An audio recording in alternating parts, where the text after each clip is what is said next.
ఆరపల్లి గ్రామ ఓటర్ మహాశైలకు చేతులు జోడించి నమస్కరించి తెలియజేయనిదేమనగా, నేను మీ గుండెకార్ల నరేష్. ఈ స్థానిక సంస్థల ఎలక్షన్లో నేను ఆరపల్లి గ్రామ సర్పంచ్ అభ్యర్థిగా మీ ముందుకు వస్తున్నాను. నాదొక్క గుర్తు బ్యాట్ గుర్తు. ఈ యొక్క బ్యాట్ గుర్తుపై మీ యొక్క విలువైన ఓటు వేసి నన్ను ఒక్కసారి గెలిపించినట్లయితే ఆరపల్లి గ్రామాన్ని అభివృద్ధికి ముందు బాటలో నడిపించి ఆదర్శ గ్రామంగా తీర్చిదిద్దుతాని.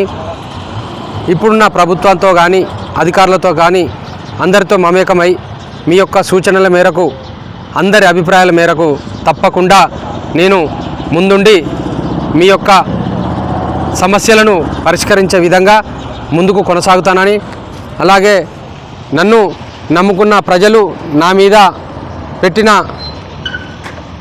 నమ్మకాన్ని వమ్ము చేయకుండా నాకు ఒక్కసారి అవకాశం ఇచ్చి చూడండి.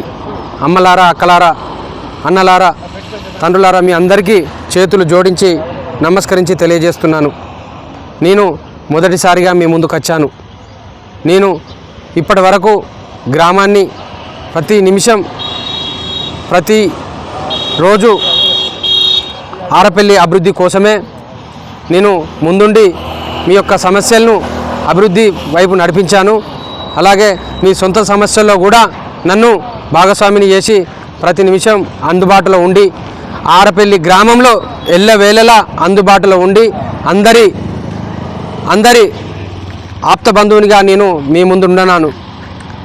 ఆపదలో కానీ ఎప్పుడు కానీ నేను మీ దగ్గరికి వచ్చి సేవ చేసే భాగ్యం నాకు కల్పించారు.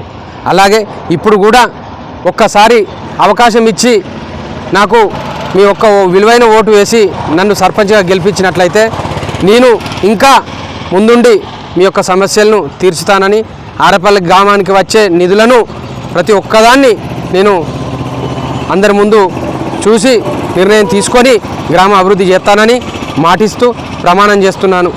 అలాగే నా యొక్క చిన్న కోరిక, నేను గ్రామాన్ని గతంలో ఇక్కడ 30 సంవత్సరాలు సంకపల్లి నుండి రేషన్ బియ్యం ఇక్కడి నుంచి పోయి సంకపల్లి కంచెలు రేషన్ బియ్యం తెచ్చుకునే విధంగా ఉండే అప్పుడు. అలాంటిది నేను ఈ యొక్క మహిళలను చూసి నెత్తి మీద ఎత్తుకొని వస్తుండే ఒంటరి మహిళలు, వాళ్ళని చూసి నా మనసు చలించిపోయింది. అప్పుడు నేను ఆ యొక్క మహిళల ఫోటోలు తీసుకుపోయి కలెక్టర్ గారిని, ఆర్డీఓ గారిని వీళ్ళందరినీ ఒక్కసారి సంప్రదించిన. ఏమండి, మా ఆరపల్లికి రేషన్ షాపు లేదు, రేషన్ బియ్యం లేవు, సంఖ్యపల్లికి పోయి తెచ్చుకోవడం అవుతుంది, ఒంటరి మహిళలకు ముసలోళ్ళకు ఇబ్బంది అవుతుందని చెప్పి కోరగానే